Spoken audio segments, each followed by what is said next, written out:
Oh, hello! I'm in white now, and I'm calling myself the MOZA AirCross 2 Alpine White Edition. I'm basically the bright side of the deep-minded black AirCross 2.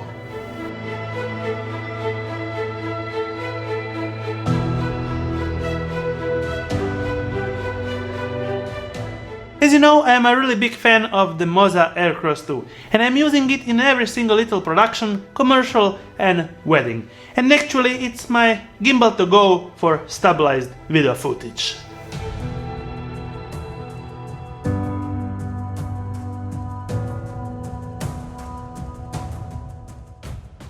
Over the last year I used it a lot in various shoots and weddings, and actually made a lot of in-depth how-to tutorials and how to connect it to the MOZA slide pod. And there's also a great how to shoot a wedding with a gimbal.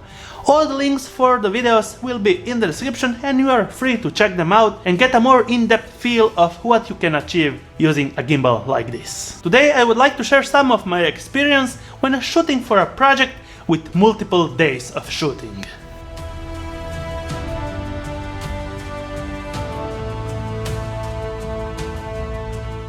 Let's start from one of the most important things. You will have to have a script and a screenplay that you actually discussed with the client and you got it approved. It can be a real screenplay with timeline screen drafts, or just text. It will be always better to get both, so you will be always able to get more on the visual side of the story immediately. Locations of shooting.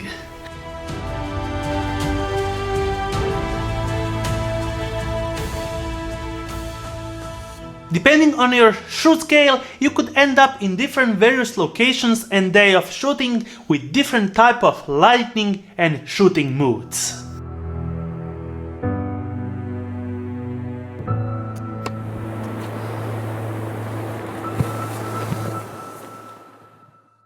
Even if you think that you packed up right, charged all your batteries, clean up your lenses and actually put your setup in a way that it's ready to use, you could always end up missing something.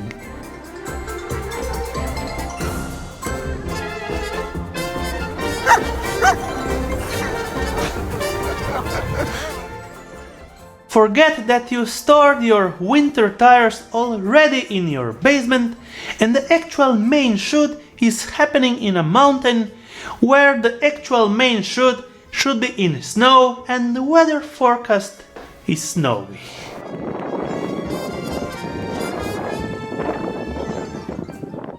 And then you have just a couple of hours left to actually rent a car with winter tires to get to the shooting point.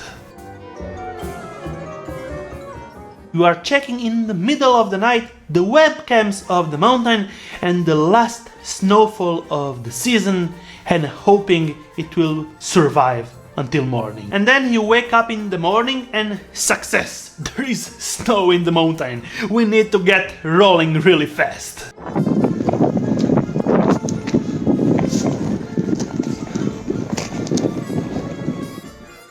At the location of filming there is -7 degrees and chilling blowing wind to your face. Well, you think, well, we can cope with that.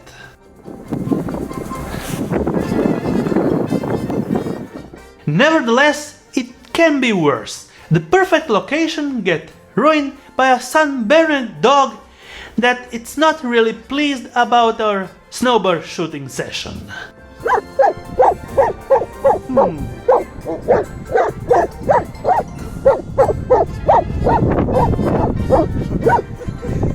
We have some problems to deal with.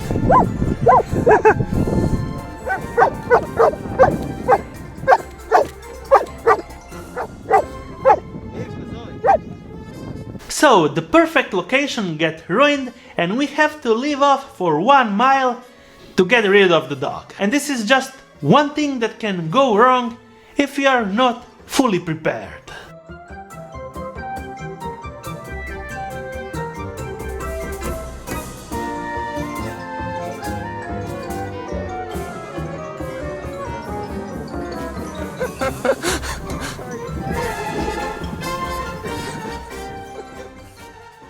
The third most important thing is the gear for the shoot.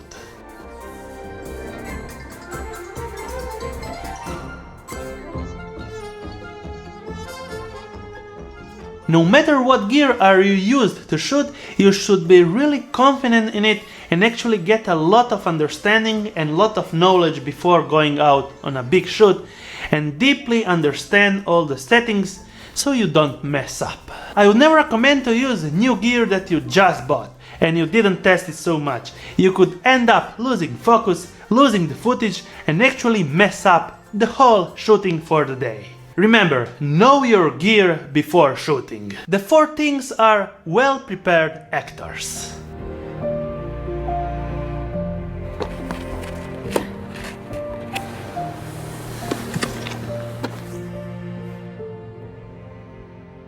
Actors and people involved in the shooting should be deeply briefed in about their part on the shoot and actually to understand more the topic of the video that you are shooting so they can get involved more and get the part right. Post-production and editing.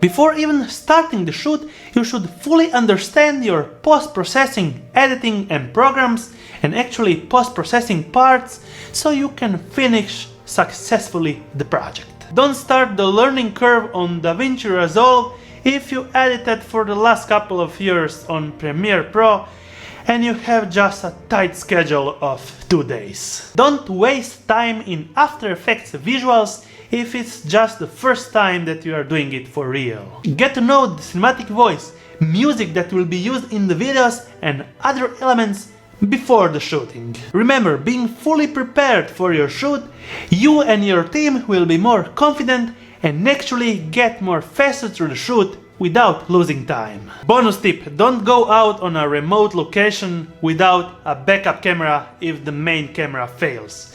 You could end up messing up the whole day and the whole shoot. That's it guys, if you have any questions about gimbals, MOZA AirCross 2 and other stuff, comment section down below, I will be happy to answer them all.